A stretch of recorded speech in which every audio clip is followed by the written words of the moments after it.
जय हिंद, वंदे मातरम। प्यारे साथियों, एक बार फिर से आप सभी का स्वागत करता हूं एसएससी जीडी एग्जाम 2025 से रिलेटेड एक नई वीडियो में। दोस्तों, आप सभी को बता दूं कि अंतिम दिनों की तैयारी की शुरुआत हम कर चुके हैं। अब आपके पास बहुत कम समय बचा हुआ है प्रिपरेशन करने के लिए। तो आप सभी के लिए दोस्तों स्टैटिक जीके के वेरी इंपॉर्टेंट क्वेश्चन लेकर आ चुका हूँ और प्रीवियस ईयर्स के रिपीटेड क्वेश्चन भी लेकर आ चुका हूँ, क्योंकि दोस्तों एसएससी जीडी में स्टैटिक जीके से ज़्यादातर क्वेश्चन आपको देखने को मिलते हैं। तो स्टैटिक जीके एक इंपॉर्टेंट सब्जेक्ट आप सभी के लिए हो जाता है एसएससी जीडी से रिलेटेड, और इससे दोस्तों आपको ज़्यादा से ज़्यादा क्वेश्चन देखने को मिलेंगे। ये वीडियो इंपॉर्टेंट है, तो वीडियो में लास्ट तक जरूर से बने रहिएगा। कल दोस्तों मैं फर्स्ट वीडियो आप सभी के लिए लेकर आया था और ये मॉडल पेपर नंबर 2 में आप सभी के लिए लेकर आ चुका हूँ। डेली शाम को 7 बजे दोस्तों हमारी वीडियो आपको चैनल पर देखने को मिलेगी, तो चैनल को एक बार सब्सक्राइब जरूर से कर लीजिएगा यदि आप एसएससी जीडी का एग्जाम देने वाले हैं। तो चलिए आज के वीडियो की शुरुआत करते हैं और इंपॉर्टेंट स्टैटिक जीके के क्वेश्चनों को कवर करते हैं। पहला क्वेश्चन आप सभी के सामने आ चुका है। क्वेश्चन है दोस्तों, हौजागिरी भारत के किस राज्य का लोक नृत्य है? हौजागिरी इंपॉर्टेंट है, राइट आंसर बता दीजिए क्या हो जाएगा। देखिए, हौजागिरी भारत के किस राज्य का नृत्य है? तो इंपोर्टेंट नोट करिएगा, ऑप्शन सी हो जाएगा, त्रिपुरा से रिलेटेड है हौजागिरी। ठीक है, बहुत बार एग्जाम में आया है तो जरूर से आपको याद रख लेना है। ठीक है, गोवा से रिलेटेड बात करूं तो गोवा से रिलेटेड कौन सा फुगदी है जो पूछा जाता है एग्जाम में? सिग्मो है जो एग्जाम में बनता है, और गौफ है, ये एग्जाम में बनते हैं जो गोवा से रिलेटेड है। ठीक है, इंपोर्टेंट है इसीलिए मैं कवर करा दे रहा हूं। झारखंड से रिलेटेड पूछा जाता है झूमर। ठीक है, झूमर लोक नृत्य पूछा जाता है, सरहुल पूछा जाता है और फगुआ पूछा जाता है। ठीक है, तो फगुआ, सरहुल और झूमर इनको भी आपको याद रख लेना है, इंपोर्टेंट है। ये दोस्तों झारखंड से हैं और एग्जाम में बन कर आते हैं। ठीक है, चलिए नेक्स्ट क्वेश्चन है आप सभी का। भारत की 2011 की जनगणना के अनुसार सबसे कम आबादी वाला राज्य कौन सा है? आपसे पूछ रहा है सबसे कम आबादी वाला राज्य, स्टैटिक जीके का इंपोर्टेंट क्वेश्चन। तो कौन सा राइट आंसर हो जाएगा? सबसे कम आबादी वाला राज्य। देखिए, सबसे ज्यादा आबादी वाला जो राज्य है ना, वो सबसे ज्यादा आबादी वाला राज्य है आपका यूपी है। ठीक है, सबसे कम पर कौन है? तो सबसे कम पर आपका सिक्किम हो जाता है, ऑप्शन बी आपका राइट आंसर हो जाएगा। ठीक है, अगला क्वेश्चन है आप सभी का, निम्न में से कौन सी भारतीय मार्शल आर्ट है जिसकी उत्पत्ति केरल में हुई थी? कौन सा राइट आंसर हो जाएगा? मार्शल आर्ट जिसकी उत्पत्ति केरल में हुई थी। देखिए, गटका कहाँ पर है? गटका पंजाब का मार्शल आर्ट है। कहाँ का है? पंजाब का। मय थाई कहाँ का है? मय थाई दोस्तों थाईलैंड का स्थलीय खेल है।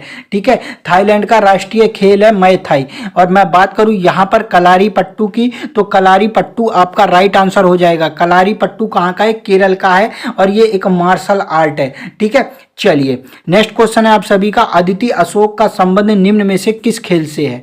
अदिति अशोक, देखिए ऐसे क्वेश्चन एग्जाम में बन के आएंगे और आपको अच्छी तरीके से याद करके इनका आंसर देना है। एक नेक्स्ट लेवल की तैयारी करनी है और स्टैटिक जीके इंपोर्टेंट सब्जेक्ट है, क्योंकि ज़्यादातर क्वेश्चन स्टैटिक जीके से बन के आते हैं एसएससी जीडी में। ठीक है, तो आपको जरूर से याद रख लेना है। यदि मैं बात करूँ इस क्वेश्चन के आंसर की, अदिति अशोक किससे रिलेटेड है? तो राइट आंसर हो जाएगा आपका कौन सा? राइट आंसर हो जाता है ऑप्शन डी दोस्तों, गोल्फ से रिलेटेड है। और अदिति अशोक है कहाँ की? तो ये दोस्तों बेंगलोर की हैं। कहाँ की हैं? बेंगलोर की हैं। ये भी आपको याद रखना है। ठीक है, चलिए नेक्स्ट है, the diary of a young girl किसकी आत्मकथा है? The diary of a young girl किसकी आत्मकथा है? What is the right answer? देखिए, the diary of a young girl किसकी है? एनी फ्रैंक की है, ऑप्शन ए आपका राइट आंसर हो जाएगा।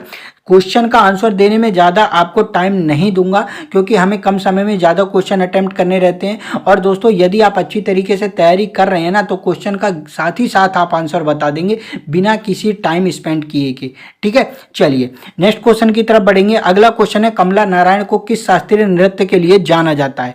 कमला नारायण को किस शास्त्रीय नृत्य के लिए जाना जाता है? बिल्कुल सही है, कमला नारायण किससे रिलेटेड है? भरतनाट्यम से। और भरतनाट्यम कहाँ का है दोस्तों?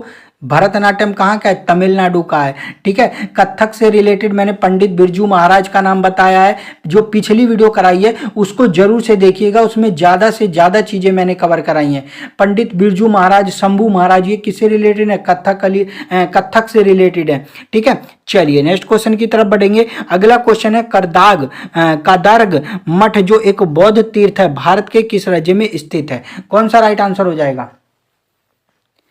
देखिए कारदाग जो मठ है वो कहाँ पर है? आपका राइट आंसर ऑप्शन बी हो जाएगा, हिमाचल प्रदेश में है। कहाँ पर है दोस्तों? हिमाचल प्रदेश में है, आपको याद रख लेना है।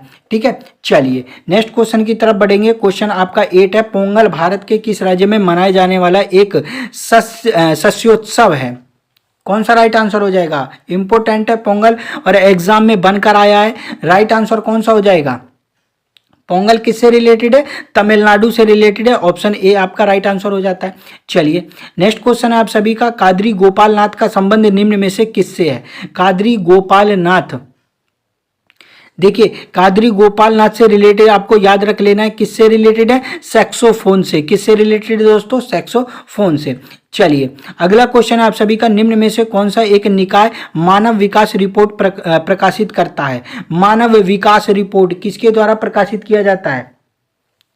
तो संयुक्त राष्ट्र खाद्य संगठन गलत है, संयुक्त राष्ट्र मानव संसाधन विकास गलत है, विश्व स्वास्थ्य संगठन गलत है। किसके द्वारा किया जाता है? संयुक्त राष्ट्र विकास कार्यक्रम यानी यूएनडीपी के द्वारा दोस्तों हर साल मानव विकास रिपोर्ट प्रकाशित किया जाता है। ठीक है, चलिए नेक्स्ट क्वेश्चन है आप सभी का, पंडित किशन महाराज का संबंध किस वाद्य यंत्र से था? दोस्तों देखिए जो पिछली वीडियो मैंने कराई है यानी मॉडल पेपर नंबर 1 जो कराया है वो आप सभी को कल शाम को 7 बजे चैनल पर देखने को मिला होगा। यदि आपने नहीं देखा है तो चैनल पर जाइएगा, उस वीडियो को जरूर से देखिएगा और उसमें मैंने ज्यादातर क्वेश्चन इनसे रिलेटेड कवर कराए हैं। काफी सारे नाम ऐसे ऐड कराए हैं मैंने, काफी सारे नाम आपको कराए हैं जो एग्जाम में देखने को मिले थे पिछली साल और एग्जाम में दोस्तों आपकी बार भी देखने को मिलेंगे, तो उनके नामों को जरूर से याद रख लेना है। ठीक है, वाद्य यंत्र से रिलेटेड इंपोर्टेंट नाम मैंने कराए हैं। ठीक है, और उसमें पंडित किशन महाराज का भी नाम है। यदि मैं बात करूं कि पंडित किशन महाराज किससे रिलेटेड है, आप सभी को पता होगा, तबला से रिलेटेड है। ऑप्शन सी आपका राइट आंसर हो जाएगा। ठीक है, चलिए अगला क्वेश्चन है, याओ सांग उत्सव भारत के किस राज्य में मनाया जाता है? याओ सांग उत्सव भारत के किस राज्य में मनाया जाता है? कौन सा राइट आंसर हो जाएगा? तो याओ सांग से ही पता चल रहा है, याओ सांग कहाँ का है? मणिपुर का है। ऑप्शन बी आपका राइट आंसर हो जाएगा। चलिए अगला क्वेश्चन है, 2011 की जनगणना के अनुसार निम्न में से भारत की सबसे अधिक बोली जाने वाली भाषा कौन सी है? देखिए 2011 की जनगणना की बात करूं तो राइट आंसर नोट करिएगा। 2011 की जनगणना के अनुसार सबसे ज्यादा हिंदी भाषा बोली जाने वाली है। इंपोर्टेंट है, नोट जरूर से करिएगा। चलिए अगला क्वेश्चन है आप सभी का, सैक्रेनी महोत्सव भारत के किस राज्य में मनाया जाता है? सैक्रेनी महोत्सव कौन सा राइट आंसर हो जाएगा? तो सैक्रेनी महोत्सव के लिए नोट करिएगा, नागालैंड का है। ऑप्शन आपका ए राइट आंसर हो जाएगा।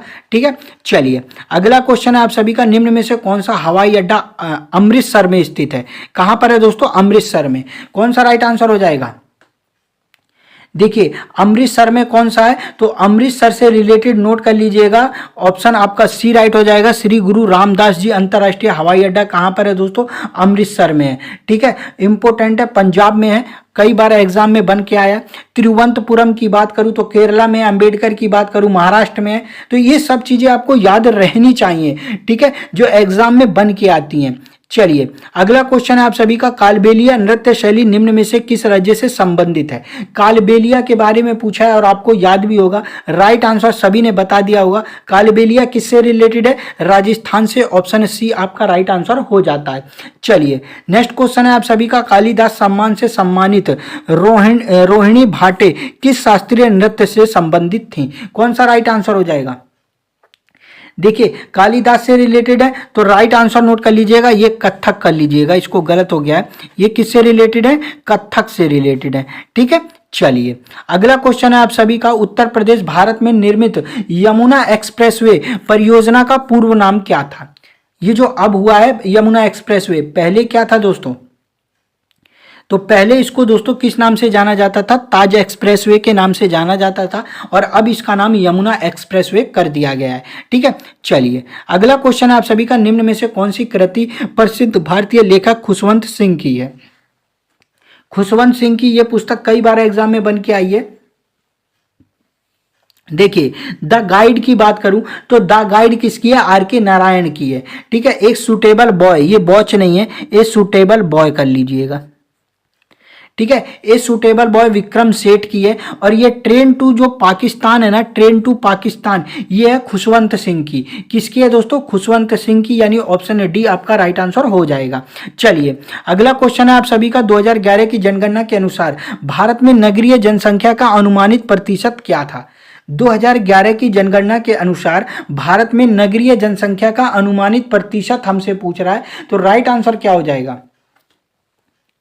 जी हाँ दोस्तों, राइट आंसर क्या हो जाएगा? ऑप्शन ए राइट हो जाएगा। 30% से 35% के बीच में, 30% से 35% के बीच में नगरीय जनसंख्या का अनुमानित प्रतिशत था। इंपोर्टेंट था, नोट जरूर से करिएगा। टोटल 20 क्वेश्चन मैं कवर करा चुका हूं। एक बार आप सभी अपना स्कोर कमेंट करके बताइए कि स्कोर 20 क्वेश्चन में से कितना रहा आप सभी का।